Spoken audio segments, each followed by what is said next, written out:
Hey everyone, hopefully you're having a good day. My name's Andy. My channel's Finding Value. Today we're going to do our daily technical analysis update of commodities, work our way through the dollar yields, precious metals, and commodities ETFs that I follow. I'll interject my financial opinions as we go through it together. And if you need help with anything, check out finding-value.com, where I dive deeper into all these topics, sectors, looking for investment opportunities, and sharing those opportunities with everybody in the community. Special is a coupon code. It works on both the monthly and yearly memberships, and you can see those details in the description link below on the savings if you're interested in signing up. We've got midweek updates that I do, and also Q&A sessions on the weekends where I answer your guys' questions. All right, let's dive in, see what's going on today. Starting with the DXY like we normally do, and we're up on the DXY today, 0.12%. And I don't really see too much action here in terms of movement. Looks like we're consolidating here.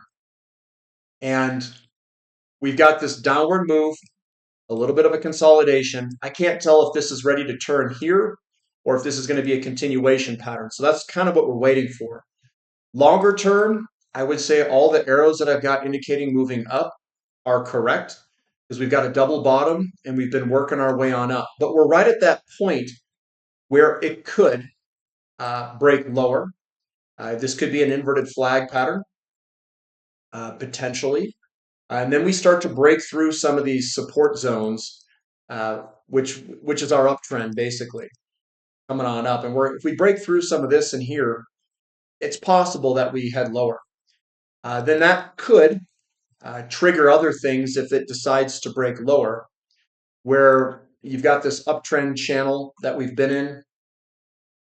If we start to break through some of these trend lines down there. But again, I'm getting kind of ahead of myself at this juncture. I'm just trying to give you the bigger picture view if we were to start to break. And again, we haven't broken yet, so I'm getting ahead. And we'll see what kind of trading we get here over the next few trading sessions. This is still bullish, though. Falling wedge, double bottom, working its way on up. That's still a bullish formation. We've got yields continuing higher. The 2-year was up 0.5% or so. We didn't have a strong follow through throughout the end of the day. We've got a lot of resistance through this area, which I can extend outward, that we are in. We're also coming to the conclusion of this corner here. Usually speaking, you come up into it, you consolidate. In a downward facing pattern, you generally break higher.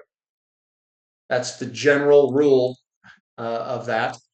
And we're also sitting on top of this downtrend breakout.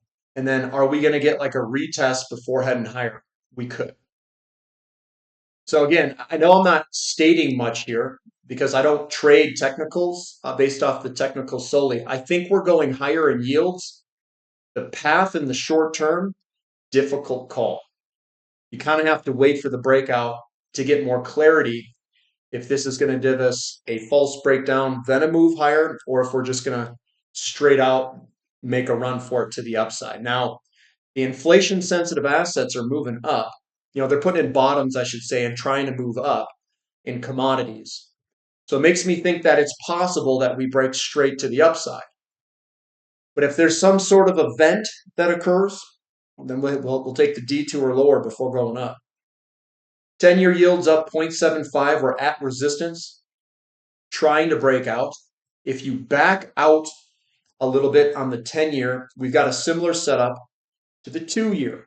It's a big move up, a consolidation sideways, and then I think we're going to see this break higher with time. That's still consolidating. 30-year doing something very similar to the 10-year. We are up 0.4% today, and I do think that we are squeezing on up, very similar to the 10-year. If it decides to show up, there we are. We entered from the top or from the bottom side up, consolidating, and we haven't broken out yet, but I do think it's going to try to give it a run here to the upside. There it is, breaking out of this resistance area to the upside. So conversely, bonds, they go down. So they go down when yields go up, and we were down today, down 0.32%. Not an overly strong candlestick. You can see a wick at the bottom. So it looked like it came off its bottom throughout the end of the day. But I do think this is going to head lower on the big picture view. We enter this from the top side down, consolidated. We could go all the way to the corner and then break lower, which would be a move higher in yields. So that's kind of what I think may occur. The 2 and the 10, we had yield curve uninversion where it came down a little bit. We're still within this pattern here. Now, if this breaks lower, that's the slowdown event thing that occurs. And if we beeline it lower, which we're not, but if we do like this, then we've got a problem. Then we've got a problem. People are running to safety if we get this big move lower. Now, it hasn't done that yet, but it could. And you could see unemployment go up and all those things. So they could lower interest rates and try to save this thing. But again, we'll see what happens here.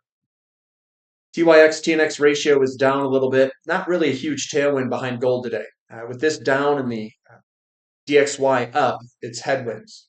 So we saw gold was down $22 an ounce. It's still squeezed up in this corner there that I drew a while back.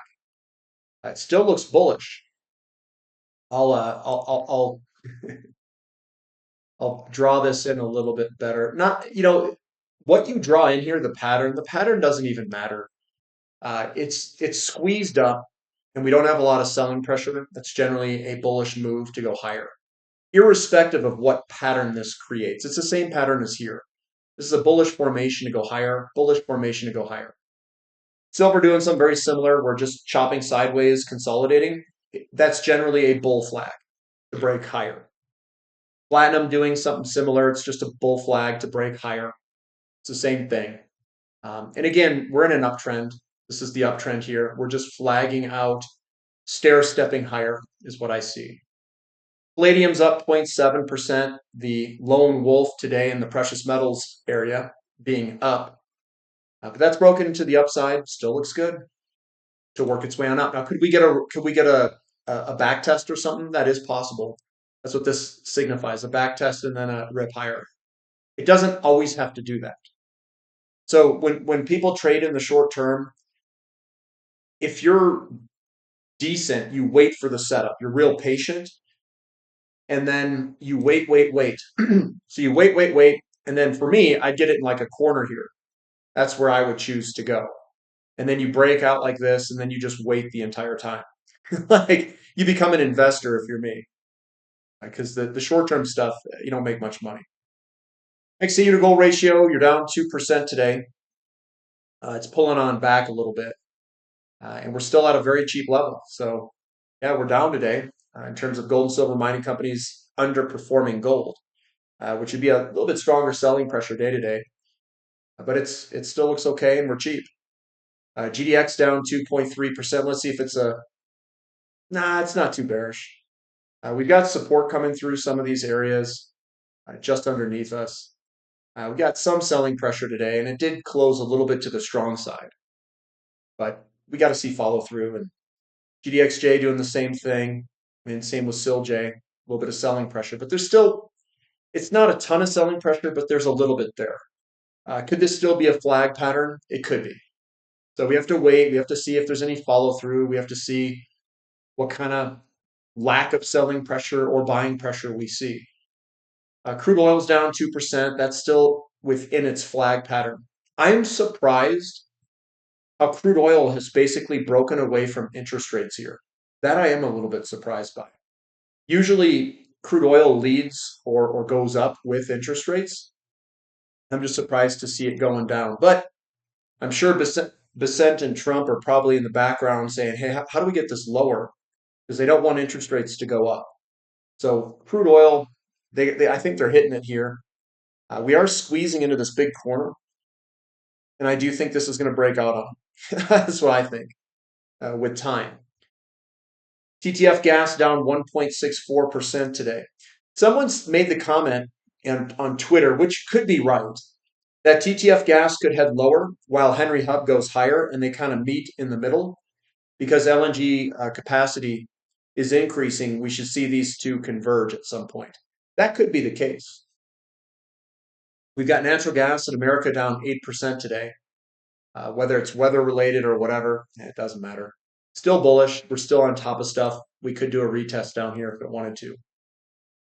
Your boy XOP, yeah, you know me, down a little bit today, down 1.8%, still between resistance and support. We've got OIH down a little bit. We're up against some resistance there. I think I drew that across. A little bit of a pullback, but nothing. It's not a big selling pressure day. It's no reversal candlestick really, and we could easily loop or do something like that around at resistance. Newcastle Coal Futures up 0.6%. I wonder if that was Friday or if it's today. Oh, it's Monday today. Yeah, so we're between resistance and support. Not and it looks good to go higher with the lows coming on up. Sprott Physical Uranium Trust down a little bit, 0.9%. It's not a big deal here. No reversal candlestick, just a down day. Uranium's up 0.5%. It looks like it's Friday. That's looking good. No new updates there. URA down a little bit. Again, this is bullish. Nothing really to write here. Just small little candlesticks. URNM doing the same thing, and URNJ doing something very similar. Small little consolidation, whatever we get. Nickel's up 0.77. This looks like it's trying. We broke through this resistance. I've got the upward breakout. Could we get a retest? It's possible. But it looks like it's heading higher. Looks good. And eventually, I think it'll work its way on up and move. This looks pretty good. We're putting together a little bit of a run here in nickel, looks like. Copper down 0.7%. Small little candlestick, bloody nose, continuation pattern higher. Looks good. We've broken out of a lot of resistance.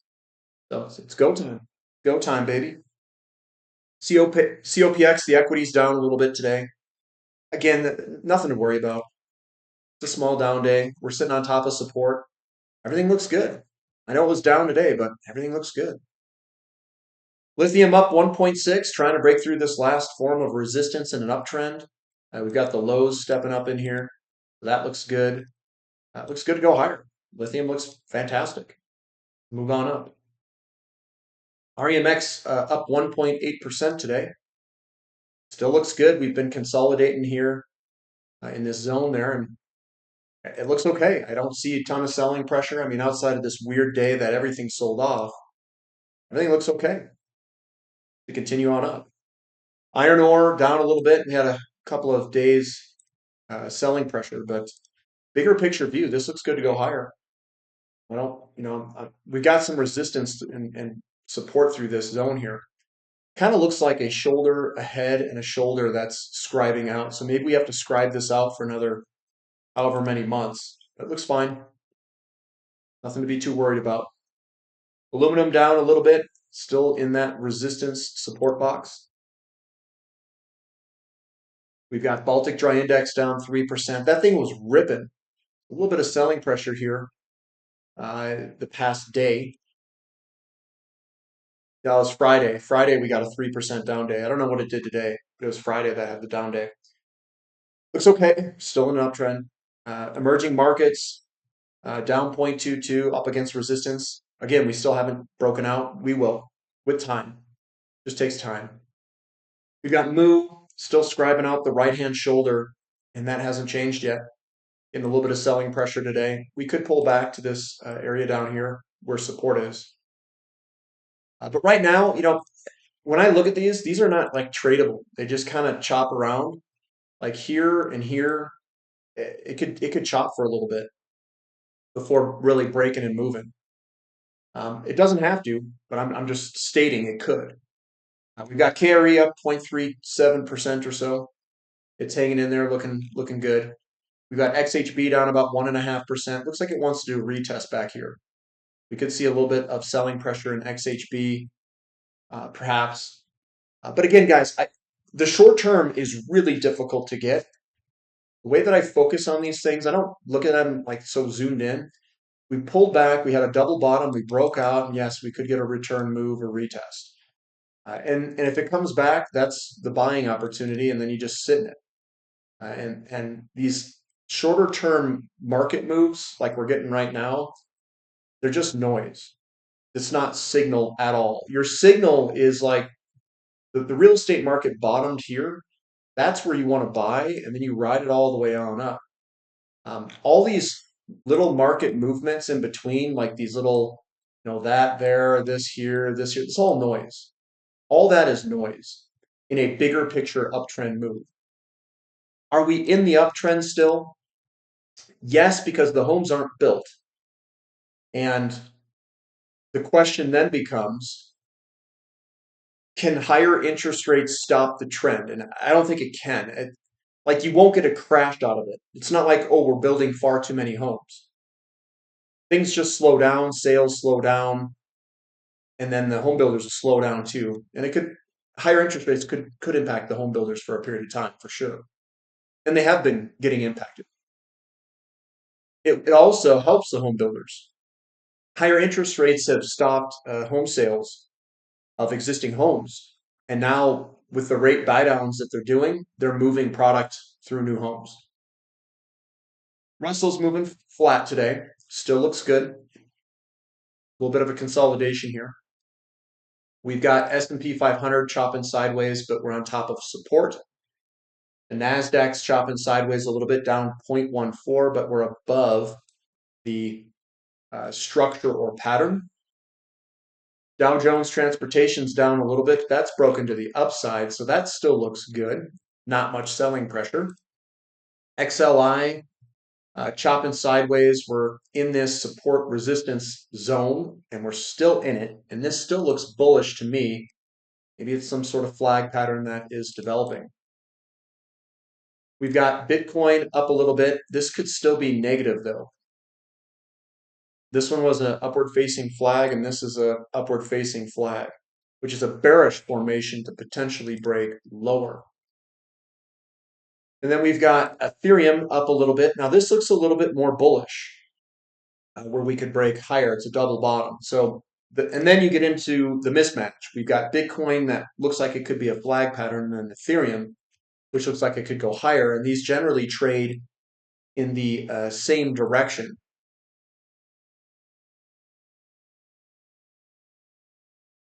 There's Bitcoin, Bitcoin and Ethereum move. They were both moving higher here in very similar directions. So we'll see what happens there in the short term going on there.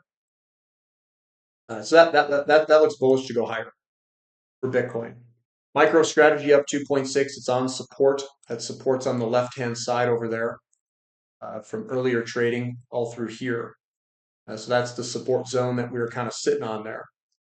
The VIX is up 8.25. We are seeing a little bit of selling pressure in some of the overall markets like the S&P 500. Could this start to accelerate to the upside? We could. We could get a little bit of a pullback in the overall markets, and that could impact a bunch of different sectors. If we get, depending on how fast it pulls back, could create margin calls or something like that. But that's all I've got for today, guys. Give me a thumb up for the content, subscribe to the channel, subscribe to the website, special is the coupon code. And that's all I've got. So we'll catch you next time, guys. See ya.